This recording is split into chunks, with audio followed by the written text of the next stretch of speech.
கல்யாணி பாட்டி கேக்குறாங்க, ராகினிக்கு சமைக்க தெரியுமான்னு. இனிமேட்டு தான் கத்து கொடுக்கணும்னு அவங்க அம்மா சொல்றாங்க. ராதா தான் வீடு முழுக்க நிர்வாகம் பண்ணிக்கிட்டு இருக்கா அப்படின்னு கல்யாணி பாட்டி சொல்றாங்க. காவேரி இருக்க வீட்டுக்கு ராகினி அனுப்புறோமே, இது சரியா வருமான்னு நான் யோசிச்சுக்கிட்டு இருந்தேன். இதை கேட்ட காவேரி கடுப்பாயிட்டாங்க. ராகினி காவேரி கிட்ட சொல்றாங்க, என்ன நீ இவ்வளவு டென்ஷன் ஆற? இந்த ட்விஸ்ட நீ எதிர்பார்க்கல இல்ல? உங்க வீட்டுக்கு நான் கல்யாணம் ஆகி வரப்போறேங்கிற அதிர்ச்சியில இருந்து நீ மீளல போல இருக்கே. கேள்விப்பட்டேன் இந்த கல்யாணத்தை நிறுத்த காவேரி நீ என்னென்னமோ பிளான் பண்ணியாம்ல. ஒன்னும் அந்த அஜய புடிச்சு கல்யாணம் பண்ண போறது இல்ல. லெவலுக்கு அஜய் எல்லாம் ஒரு ஆளே கிடையாது. உனக்கு நல்லா தெரியும். உன்னை டிஸ்டர்ப் பண்றதுக்காண்டிதான் நான் அஜயை சூஸ் பண்ணேன். வழக்கமா அடுத்த ஆளை அழிக்கிறதுக்கு வேற ஆளோட வாழ்க்கையை தானே நீ பணைய வைப்ப.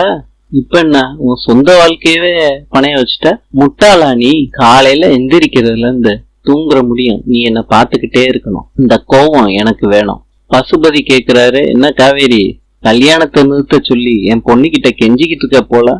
ஆளை காணலேன்னு வந்தா என்னம்மா இவ கூட பேசிக்கிட்டு இருக்க? நீ எல்லாம் ஒரு அப்பாவாடா? விடுமா, அவ என்னென்னமோ சொல்லி கல்யாணத்தை நிறுத்த பாத்திருக்கா. அவ மோத்த பாரு, ரொம்ப டென்ஷனா இருக்கா பாரு. இங்க சண்டைய உருவாக்கி நம்மளையே வில்லனாக்க பாக்குறா. நீ நினைக்கிறது இங்க நடக்காது. காவேரி சொல்றாங்க, நல்ல குடும்பத்துல உங்களை மாதிரி குள்ள நெறிகள் வீட்டுக்குள்ள வர்றத என்னால பாத்துக்கிட்டு சும்மா இருக்க முடியாது. என்னோட குடும்பத்துல உங்களை மாதிரி ஆளுக்கெல்லாம் இடம் கிடையாது. கீழே சொந்தக்காரங்கெல்லாம் வெயிட் பண்றாங்கம்மா. ராகினி வாமா. விஜய் இன்னும் பேசிக்கிட்டு இருக்காரு வீட்டுக்கு வெளியே வந்து. நீ ஏன் காவேரி வெளியே வந்து நிக்கிற?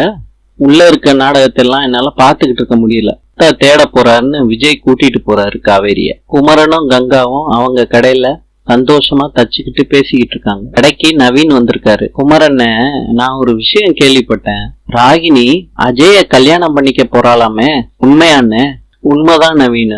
எப்படின்னு எனக்கு பெருசா தெரியலடா. என்ன இதெல்லாம் நடந்துச்சுன்னா காவேரிக்கு பெரிய பிரச்சனை ஆயிருமே. கங்கா கேக்குறாங்க, ஏன் காவேரியே நீங்க நினைச்சுக்கிட்டு இருக்கீங்க? நான் லவ் பண்ண பொண்ணுங்க எங்க இருந்தாலும் நல்லா இருக்கணும்னு நினைக்கிறதுல தப்பு இல்லையே. இதுவும் இல்லாம எங்க மாமா குடும்பத்தை பத்தி எனக்கு தான் நல்லா தெரியும். நவீன இந்த விஷயத்த சொன்னது யாரு? எனக்கு யமுனா தான் சொன்னான். நான் ஷாக் ஆயிட்டேன்னு, அதான் உங்ககிட்ட கேட்கலான்னு வந்தேன். நவீன அங்க ஒரு கரும்பு ஜூஸ் கடை இருக்கு, குடிச்சுக்கிட்டே பேசுவோமா? வாடா.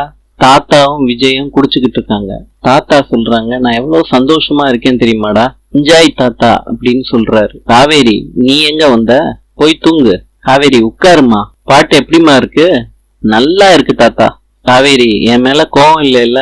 எதுக்கு தாத்தா? இந்த கல்யாணம் நடக்க கூடாதுன்னு எவ்வளவோ ட்ரை பண்ற, ஆனா இது நடக்குது. என்ன பண்றது? என்னால உனக்கு உதவி பண்ண முடியலம்மா. இந்த பசுபதி உன் குடும்பத்துக்கு என்ன பண்ணுனான்னு எனக்கு நல்லா தெரியுமா. நீ சொல்லியிருக்கம்மா, ராகினி வர்றதுனால உனக்கு என்ன பிரச்சனை வரப்போகுது சொல்லுமா. தாத்தா நான் இருக்கேன், விஜய் இருக்கான், டோன்ட் வரிமா, நாங்க இருக்கோம். தாத்தா நான் என்ன நினைச்சு ஃபீல் பண்ணல தாத்தா, உங்களை நினைச்சும் தான் ஃபீல் பண்றேன். அத பத்தி பேசி ஒரு பிரயோஜனமும் இல்ல தாத்தா. விஜய் கேக்குறாரு, தாத்தா எனக்காண்டி ஒரு ஃபேவர் பண்ண முடியுமா? அது என்னடா ஃபேவரு? செய்யுங்க தாத்தான்னா நான் செஞ்சுட்டு போறேன், அதுல என்னடா இருக்கு? அஜயோட கல்யாணத்தை ஒரு 8 மாசம் தள்ளி வைக்க சொல்றீங்களா?